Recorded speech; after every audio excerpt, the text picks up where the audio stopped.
Hello నమస్కారం అండి. Group 1, group 2, VRO, VRA, SI constables, panchayat secretary all competitive exam ప్రిపరేషన్కి స్వాగతం. ఈరోజు మనం చెప్పుకోబోయేది ఏంటంటే కోడింగ్, డీకోడింగ్.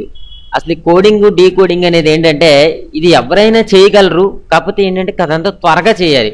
ఒక హాఫ్ మినిట్లో మనం ఇటువంటి అట్లకన్నిటికి కూడా ఆన్సర్ అనేది చేసుకుంటూ ఉండాలి. ఇక్కడ మీకు విషయం ఏంటంటే మా యొక్క తెలుగు కాంపిటేటివ్ ఎగ్జామ్స్ అనేటటువంటి ఈ ఛానల్లో సబ్స్క్రైబ్ చేసుకోవడం ద్వారా మేము పెట్టేటటువంటి చాలా వరకు వీడియోస్ అనేవి మీ మెయిల్ ఐడికి వస్తాయి. మీరందరూ కూడా సబ్స్క్రైబ్ చేసుకోండి. సబ్స్క్రైబ్ చేసుకోవడం మట్టికి మర్చిపోవద్దు. ఇక్కడ కోడింగ్ అండ్ డీకోడింగ్ ఇక్కడ చూడండి ఒకసారి. ఏ బి సి డి ఈ F G GHIJKLMNO. Okay, PQRSTUVWXYZ. Okay, ABCDEFGHIJKLMNO PQRSTUVWXYZ. Okay, దీంట్లో ఇక్కడ ఇలా సిరీస్ అనేది మనం వేసేసుకున్న తర్వాత ఎప్పుడు కూడా మీరు కాంపిటేటివ్ ఎగ్జామ్స్కి వెళ్ళినప్పుడు ముందరే ఇలాగా సిరీస్ వేసేసుకోండి. లేకపోతే మీకు బై ఎక్స్పీరియన్స్ కనుక ఉంటే ఇప్పుడు ఏ అంటే 1, బి అంటే 2, లేకపోతే కే అంటే ఎంత వస్తుంది తెలియదు మనకి. 1 2 3 4 5 6 7 8 9 10 11 12 సారీ 1 2 3 4 5 6 7 8 9 10 11. 11ది కే. ఇట్లా 11 అంటే కే అని. అదేవిధంగా చూస్తే మీరు దీంట్లో ఏది అడిగినా సరే మీకు వెంటనే అదేంటో తెలిసిపోవాలి. ఇప్పుడు ఏ అంటే ఒకటోది ఏ కదా, ఏ అనేది ఎంత ఫాస్ట్గా తెలిసింది. అలాగే ఎఫ్ అంటే 6 అని తెలియాలి. అలా ఏదైనా సరే మీకు అప్డేట్గా తెలిసిపోవాలన్నమాట. చూడండి ఇక్కడ 1 2 3 4 5 6 7 8 9 10 11 12 13 14 15 16 17 18 19 20 21 22 23 24 25 26. ఈ 26 లెటర్స్లో ఇక్కడ జెడ్ అనేది 26, ఇది 25. ఇలా తెలిసిపోయిన తర్వాత ఇదేంటి ఒక సిరీస్లో 1 నుంచి జెడ్ వరకు వేసుకెళ్ళిపోతాం. తర్వాత ఇంకా రివర్స్లో ఇక్కడ రివర్స్ అంటే ఏంటి, జెడ్ నుంచి ఏకి అంటే ఇక్కడ జెడ్ అనేది ఏమవుద్ది 1, ఇది 2 3 4 5. అప్పుడు ఏమవుతుంది 26 అవుతుంది. ఏ 26 అవుద్ది, జెడ్ 1 అవుద్ది అనమాట. ఈ రకంగా ఈ కోడింగ్ అంతా కూడా మీరు ఖాళీగా ఉన్నప్పుడు నేర్చుకుంటారో లేకపోతే ఎలాగైనా సరే మీకు వచ్చేసేయాలన్నమాట. ఎఫ్ అంటే 6 అని చెప్పేయాలి, ఎఫ్ అంటే 6 అని, ఈ అంటే 5 అని. అట్లా మీకు ఇప్పటికప్పుడు అలా అప్డేట్గా ఉండాలి. అయిన తర్వాత దీంట్లో చూస్తే మనకి దీన్ని బట్టి ప్రాబ్లం అనేది ఏ విధంగా ఇస్తారంటే ఇక్కడ చూడండి APPLE యాపిల్. ఈ యాపిల్ని ఏ విధంగా రాశారు DSSOH ఈ రకంగా రాశారు. అటువంటప్పుడు మన్ని మ్యాంగో అనేది ఏ విధంగా రాస్తారు,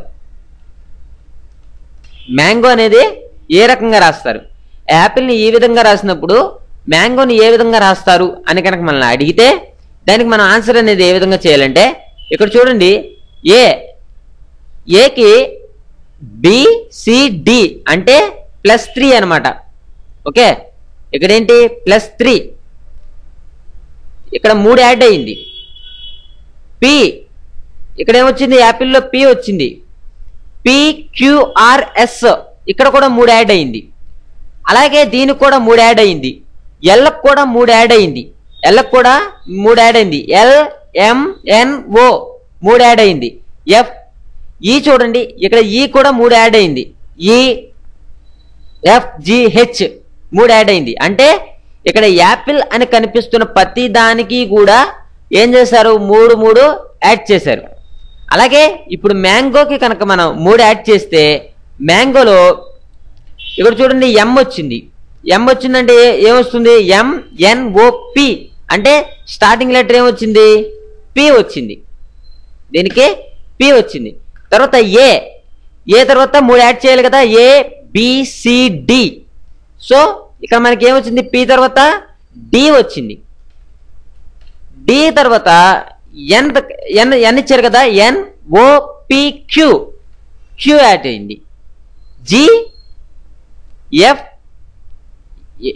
ఇక్కడ చూడండి, జీకి 3 యాడ్ చేయాలి, GHIJ జే యాడ్ అయింది.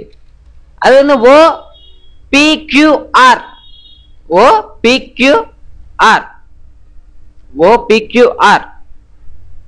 ఆర్ అనేది యాడ్ అయింది.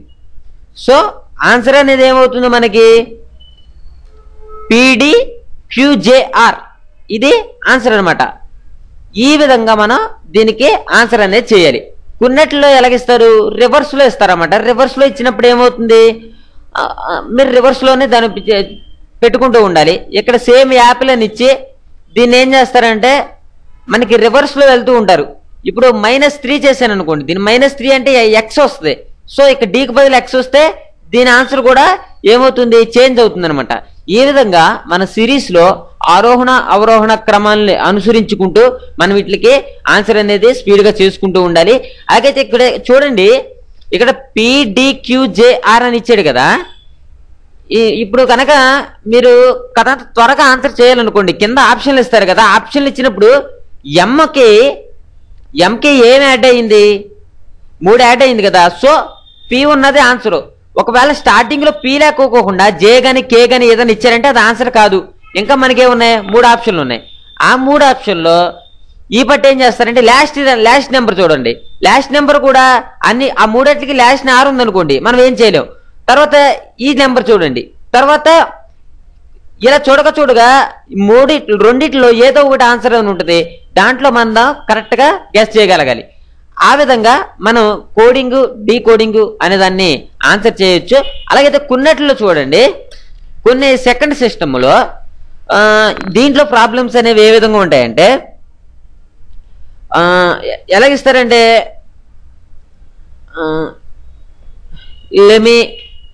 లెమీ అని ఇచ్చారు.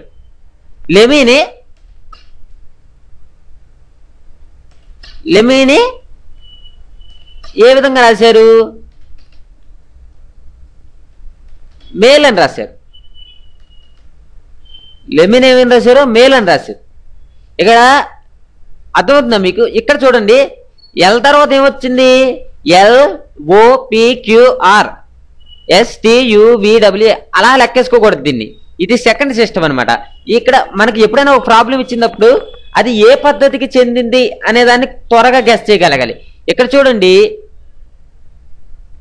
ఇక్కడ ఎం ఉంది, దీంట్లో ఇక్కడ ఎం ఉంది, దీంట్లో స్టార్టింగ్ ఎం ఉంది.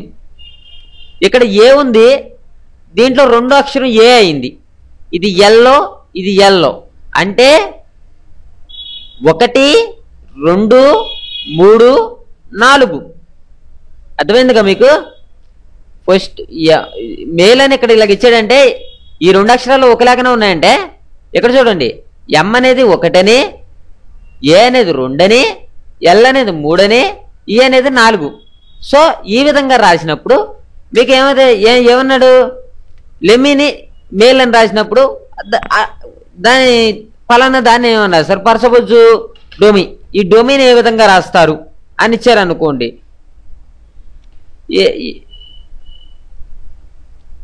ఓకే, డొమిని ఏ విధంగా రాస్తారని ఇప్పుడు చూడండి, 1 2 3 4. సో ఆన్సర్ ఏమవుతుంది, MODE. ఓకే, ఈ విధంగా ఆన్సర్ వస్తుందన్నమాట. ఇదేంటిది, సెకండ్ పద్ధతిగా మనం దీన్ని చెప్పుకోవచ్చు. తర్వాత సిస్టమ్ నెంబర్ 3 ఎలా ఉంటుందంటే, సిస్టమ్ నెంబర్ 3 వచ్చేసరికి మనకి ఇది కొంచెం డిఫరెంట్గా ఉంటుంది. ఓకే, ఇదేంటంటే కొంచెం డిఫరెంట్గా ఉంటుంది. డిఫరెంట్గా అంటే ఇప్పుడు చూడండి, ఇక్కడ మనకి రాజు అని ఉంది. రాజుని ఉజార్గా రాస్తే విజయ్ అని ఏ విధంగా రాస్తారు అని మనల్ని అడుగుతూ ఉంటారు. అలాగైతే ఏంటంటే ఇక్కడ పైదాన్ని బట్టి కిందది అంటే ఇక్కడ చూడండి, ఇక్కడ రాజుని ఏం చేశారు, బాగా ఫుల్గా మనకి రివర్స్లో రాసేసారు అనమాట. అంతే, అంతకుమించి ఇక్కడ మనకి వేరేది ఏమీ లేదు. అయితే ఇప్పుడు విజయ అనేటటువంటి ఈ పేరుని ఎలా రాస్తారంటే, ఎలా రాస్తారు, AYAJIB. ఓకే, ఈ విధంగా పేరు అనేది రాయడం అనేది జరుగుతుందన్నమాట. ఇలా మనకి ఫుల్గా రివర్స్లో ఇచ్చేస్తూ ఉంటారనమాట కొన్ని. అలాగైతే మనకి ఇచ్చిన ప్రాబ్లం అనేది ఈ మూడిట్లో ఏ కోవకి చెందుతుంది అనే విషయాన్ని మనం స్పీడ్గా గ్రహించగలగాలి. గ్రహించి మనం స్పీడ్గా ఆన్సర్ చేయగలగాలన్నమాట. ఇక్కడ మీకు ఈ కోడింగ్ అండ్ డీకోడింగ్ విషయానికి వస్తే, మీరు కోడింగ్ కానీ డీకోడింగ్ దేనికైనా సరే ఒక 30 సెకండ్లు, ఒక 20 సెకండ్స్ కాంపిటేటివ్ ఎగ్జామ్ అక్కడ ఎగ్జామ్ సెంటర్లో మీరు 20 సెకండ్స్లో ఆన్సర్ చేయగలగాలి. అప్పుడు మాత్రమే మీరు టైం అనేది కలిసి వచ్చి మిగిలినట్లకి ఆన్సర్ చేయగలుగుతారు. ఒకవేళ మీరు కనుక ఇటువంటి వాటి దగ్గర టైం వేస్ట్ చేసుకుంటే మీరు టైం అనేది ఎక్కడైతే మనకి ఎక్కువ బిట్లకి ఆన్సర్ చేయలేకపోవడమో, లేకపోతే బాగా తెలిసింది పెట్టలేకపోవడమో జరుగుతుంది అనమాట. ఓకే, మీరు మా యొక్క తెలుగు కాంపిటేటివ్ ఎగ్జామ్స్ అనేటటువంటి ఛానల్ సబ్స్క్రైబ్ చేసుకోండి. మీకు నా వీడియో నచ్చితే లైక్ చేయండి. Thank you for watching. Have a nice day.